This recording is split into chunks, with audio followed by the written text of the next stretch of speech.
In the very last scene of Jurassic Park, Rexy saved Allen, Ellie, and the kids from the lead raptor named the Big One and one of her minions that were about to chow down on them. This scene, known as Scene 137, marked the iconic ending of the original Jurassic Park film. I always used to think that Lex somehow summoned Rexy or got her to track them down in order to save them. Now I know better that this just happened by chance. Rexy was able to stealthily sneak up on her unsuspecting prey while saving the day. Check out our video in the car to see exactly how she was able to sneak up on them without making a sound. T-Rexes in the franchise seem to do that very well. The main focus of this video is to pose a what-if factor. In an alternate universe, Rexy never saved them. What would have happened if she had not? Instead of her heading for the visitor center, she could have gone off minding her own business, completely oblivious of what was going on inside the building. So exactly how would this have gone down without the mighty queen gracing everyone with her terror? Right before we delve into our theory dome, we want to say a big thank you to all of you for watching. You have no idea how much you all mean to us. It's so nice to know that the audience and the community here at Alteori is not just an echo chamber, and that you feel comfortable enough to voice your thoughts, encourage us, and challenge us. We all have something to learn from one another, and we value that heavily on our channel. So to all the watchers out there, to all the commenters, subscribers, and non-subscribers, thank you so very much for all you've done and all that you continue to do. Alright, we'll start our theory at Scene 137, when the raptors are cornering Allen, Ellie, and the kids, who are all huddled together in complete terror. At that moment, one of the raptors makes her move to attack them. We'll be discussing in another theory video as to which one was which, as there is some warranted confusion as to which one is the big one. Anyway, that first prowling raptor, if Rexy had not been there to catch it in midair, would have attacked Ellie first. It was actually aiming for Allen because he was the biggest and he was in front of the group. Getting rid of the threat first would make it easy to get rid of the others, but if you look closely back at that scene, which we linked in the description for your convenience, you'll see that Allen ducked, and based on the trajectory of this raptor, it would have slipped over him and ended up taking a bite out of Ellie's head.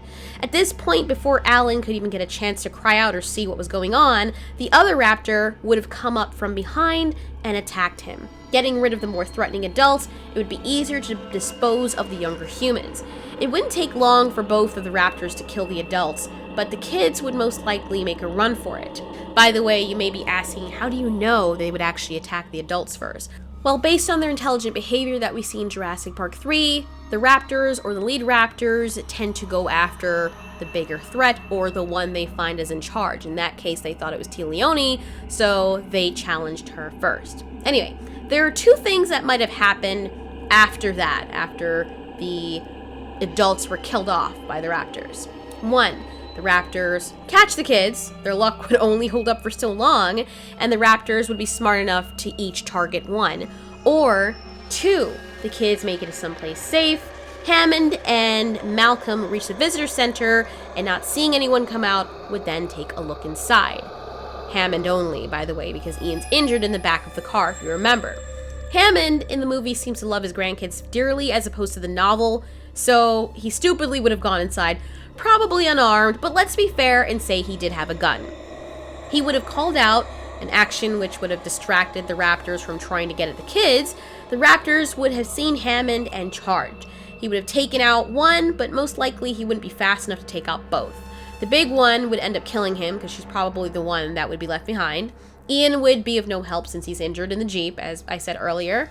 If they were smart enough, though, he and Hammond, and had thought ahead, Hammond would have gone inside, leaving Ian with a weapon of his own in case any of the dinosaurs got outside. We have to also bear in mind that Rexy would have been roaming the park free someplace close to the visitor center, possibly. The raptor would have had a choice at that point to continue trying to get at the kids, or heading outside to then attack our beloved Ian Malcolm, who, if armed with a weapon, would possibly kill it. The kids would eventually hear the commotion, and not hearing the raptors anymore, they would come out to look and see their grandfather dead. They probably would have heard him being ripped to shreds before that anyway. They would have come out to see Ian and then try to get off the island. Got into the Jeep and then try to get off. I'm pretty sure Ian would muster up the adrenaline to drive the Jeep to their rendezvous. Rexy might have been looking onward and either would have ambushed them at that very last scene or simply had been an vantage point to see them making their getaway in the Jeep. Having chased that old thing before, she would know that it's a lost cause to give chase to it again, or just a waste of energy, and would probably let out a mighty roar seeing it ride off with its passengers. That's our theory that we envisioned would come to fruition if Rexy never came and saved the day. How do you think it would have gone down had Rexy not ambushed the raptors? Let us know in the comments, guys. Thank you so much for watching. This has been Alteori. You ask, we answer.